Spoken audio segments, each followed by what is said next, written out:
Hello, Cascadia fans. Welcome back. We know that it's been a while since we've done a show. MLS Cup happened. We planned to get a show out that week, but the holidays hit and Eddie and I were so busy, we couldn't get our schedules to match up. And frankly, we were just flat out disappointed by the showing. So that just all in all, the motivation to get a show out and then the holidays, we weren't able to get one out before the new year.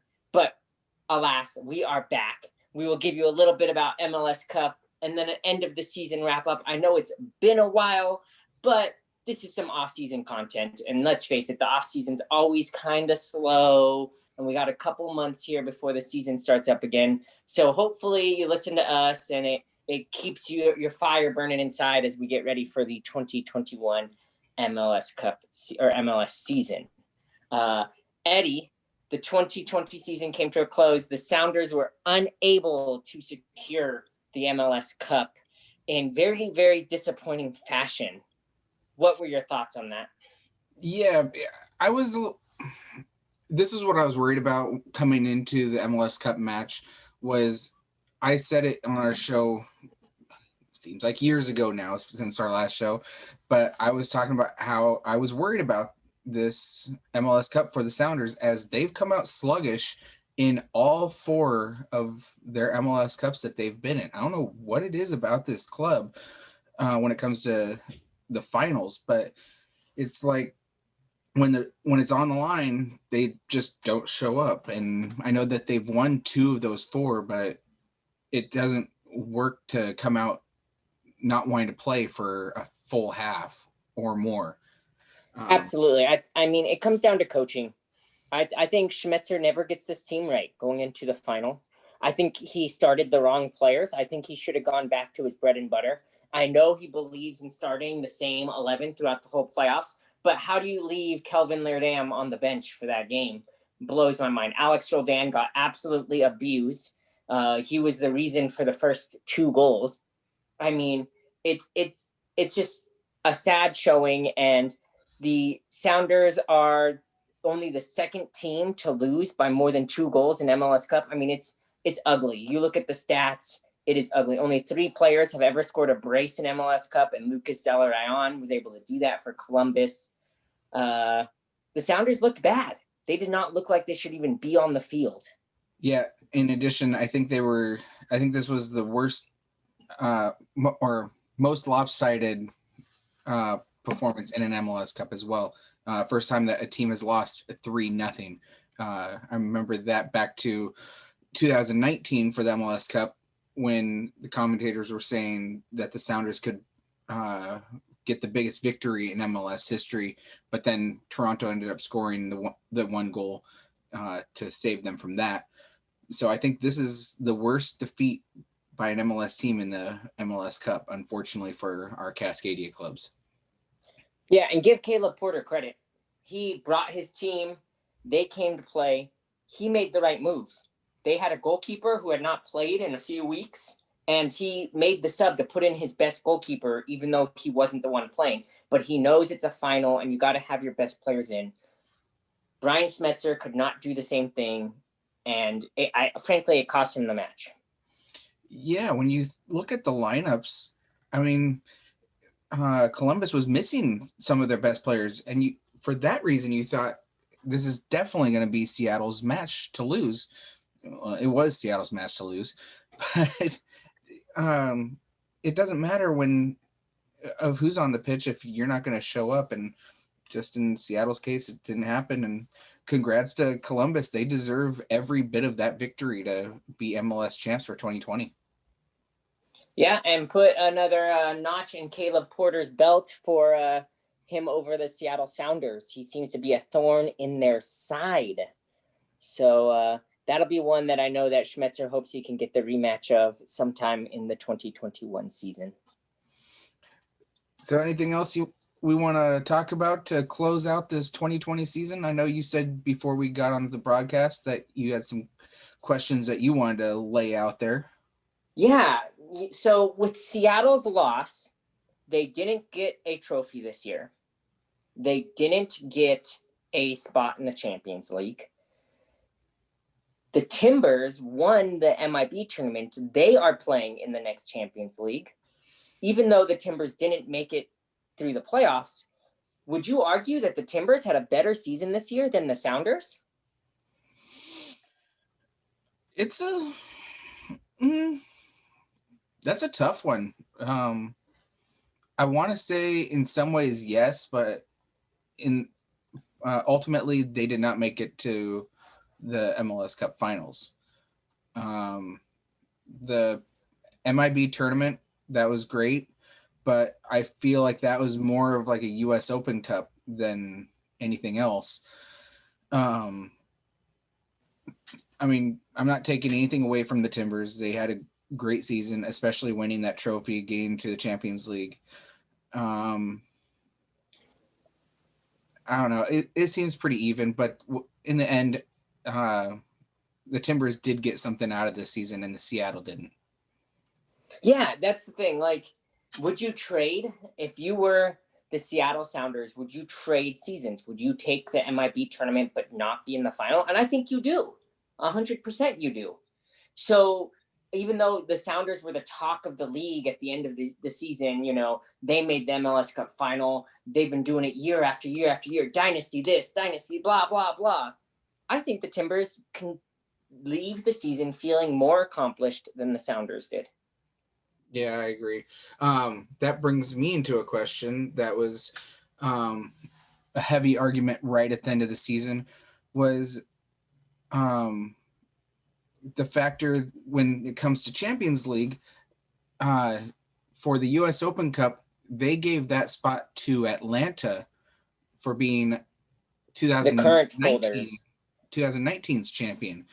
And that made a lot of people think, well, why are they giving that spot to Atlanta? It should go to both sides of the MLS Cup final. And in the past, that's how it used to be. It used to be the finalist or the winner and the runner-up got Champions League spots. And then it was the Supporter Shield winner and the US Open Cup. Now it's US Open Cup, Supporter Shield, winner of the opposing conference, and the MLS Cup champion. So do you feel like that was Seattle's spot that was taken away? Or do you feel in the current format that it's supposed to be was Sporting Kansas City, who is the winner of the West, stripped of their spot? I got on some message boards when the news came out that they were giving that last Champions League spot to Atlanta, which after a lot of debate back and forth, I see where it's coming from. The spot was U.S. Soccer has that spot, not MLS. U.S. Soccer is the one that runs the U.S. Open Cup. So they got to give out the spot. Well, U.S. Soccer technically isn't MLS. So they had to do something affiliated with them. They weren't able to run a tournament this year. They couldn't run the U.S. Open Cup. So they had to think, who are we going to give this spot to? They decided just to give it to the current holders of the U.S. Open Cup, which for them is the right decision. From a standpoint of competition and the way that, you know, this season played out, I definitely don't want Atlanta playing. Atlanta had a terrible season, absolutely awful. You don't want Atlanta representing MLS in the Champions League, plain and simple. You'd much rather have a Sporting Kansas City or a Seattle, but I don't know what sort of logistics would have had to happen to make that work. I think U.S. Open Cup would have had to default their position to MLS. I don't know. There's definitely a lot better teams they could have chosen for that spot. I'm disappointed that it went to Atlanta, though. Yeah, I feel like MLS should have talked with U.S. Soccer about who to give that spot to, or maybe have some involvement with the MIB tournament. Though I think with the MIB tournament, that was being open to both U.S. and Canadian teams to get that spot. So Canadian teams had another shot at getting a Champions League spot. I don't know. It's something that could be debated forever and ever. But yeah. Nothing you can do Let's now get the about it. Whitecaps involved here. Let's talk about the Whitecaps, okay? So we talked about Seattle and Portland, and we argued who had the better season. The Whitecaps don't fit into this equation. They didn't have a great season, but would you consider what they put on the field and what they were able to do with really probably the most adverse situation? Would you consider it a successful season? I for sure think this was a successful season for the Whitecaps. They had a monumental task at hand at the start of the season with the MIB tournament. They were missing players down in Florida. They somehow managed to get into the bracket for that tournament. Just unbelievable performances by their young goalkeeper.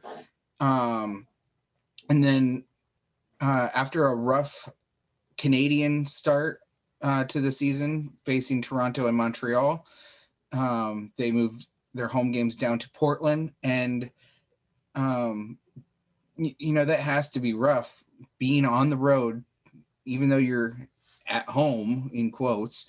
You're on the road for the whole rest of the season for months. You're not even get to see your family or anything. They had a full hotel rented out for the whole season, so it was only the Whitecaps, and that has to be tough. So I say kudos to them. They barely missed the playoffs, honestly. If it wasn't for Colorado missing so many games that the MLS ultimately changed their point system, it would have been even closer, I think, for the Whitecaps getting into the playoffs. Yeah, and I honestly think that's what they needed to do to consider this season a success, is make the playoffs. And that's every team's number one success meter is, can we make the playoffs? Can we be competitive? Vancouver obviously was not able to do that this season, but they did have a lot going against them. They did have some new turnover on the team. Cavallini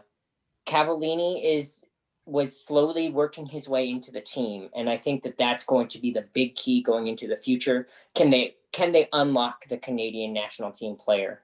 Can he become the player that they need him to be? I think that it will progress in the right direction. I'm actually really looking forward to Whitecaps next season.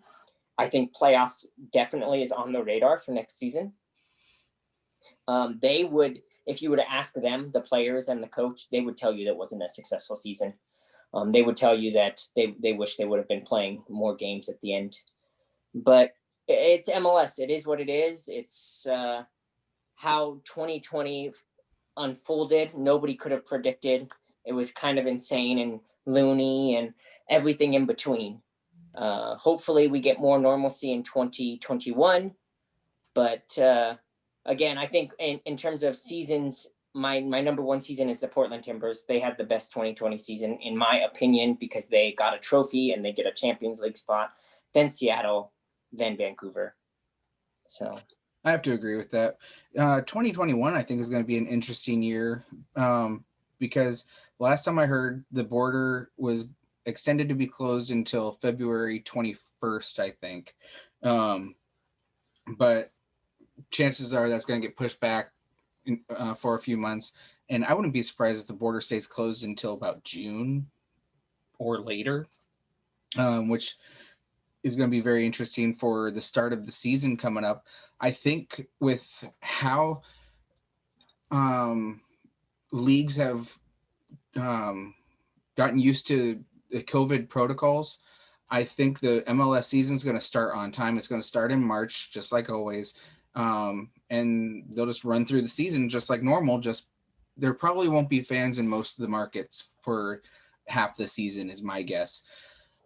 What I'm curious about is, what does that mean for the Canadian clubs? Does MLS start the Canadian clubs on the road for a month or two before they finally get a home game? And when they do get a home game, do they have alternate markets that they play those games in? Yeah, the logistics behind it are going to be wild. it's too early to speculate. I mean, I could throw out 1,000 ideas from my brain right now. They could start the season in a bubble just to do a tournament again because they loved it so much. Like there's so many. I doubt that they do that. I'm not. I'm just throwing out all the different possibilities that could happen. And it's way too early to speculate. So yeah, it'll be interesting. I don't think we have too long to wait before we find out a schedule. We're doing this episode in mid-January for whenever our supporters are listening to this. So the schedule should be coming out sometime in February, as usual, as the season should kick off around, I'm guessing, March 9th, March 10th. So we'll definitely have to keep an eye out. All right, before we leave 2020 in the dust, which we all want to do, one big thing about 2020 and soccer that you enjoyed doesn't have to be Cascadia. I mean, it can obviously, but what's the thing you enjoyed most about the 2020 season? I should have gave you prep time for this. I've got my answer, and mine is without a doubt the Portland Timbers racing the MIB Cup. I mean, anytime we can see a Cascadia team do that, it makes us happy. Diego Valeri is such a good guy. I would love to see him lift like 3 or 4 more cups before he retires. He's getting old. Blanco's injury really set that team back so much. I'm excited to have him back. I think my favorite part about 2020, honestly, was the Vancouver Whitecaps in that tournament, in the MIB tournament with Hasal. You were all over Hasal. I'm still on Hasal, but just seeing this kid come from nothing to being front and center to saving this club in the MIB tournament. And he played crazy good. That was my highlight, I think, for the season. Because I mean, there was other highlights throughout the year, but I mean, you called it right there. I was high on Hasal for the season, and you're going to be looking for his name. I don't think he's going to start next season, but I know you're going to be looking for his name, and you're going to be waiting. You're going to be waiting until his number gets called, and you're gonna talk about it like crazy. I know that for sure. Hey, if he doesn't get his time with the Whitecaps, I'm sure he'll find a way to get time somewhere. So it's definitely not the last time we've heard of Hasal. Absolutely. Well, that's 2020. That's the end of the season, guys. Let us know what you thought was your favorite soccer moment of 2020. I love hearing these. 2020 was such a rough year for everybody, but we got some good moments in there. So like our show and put in the comment section what your favorite moment was. Stay tuned in the near future. John and I will be doing more shows to get you ready for the 2021 season. We'll be doing updates. Some updates talking about the off-season acquisitions, rumors, what is going on throughout MLS they're already buzzing. Games. We already got lots of rumors buzzing. We're going to leave that for the next show. We're not going to talk about that yet. Exactly. So that's going to be our show for tonight. And as always, go Cascadia.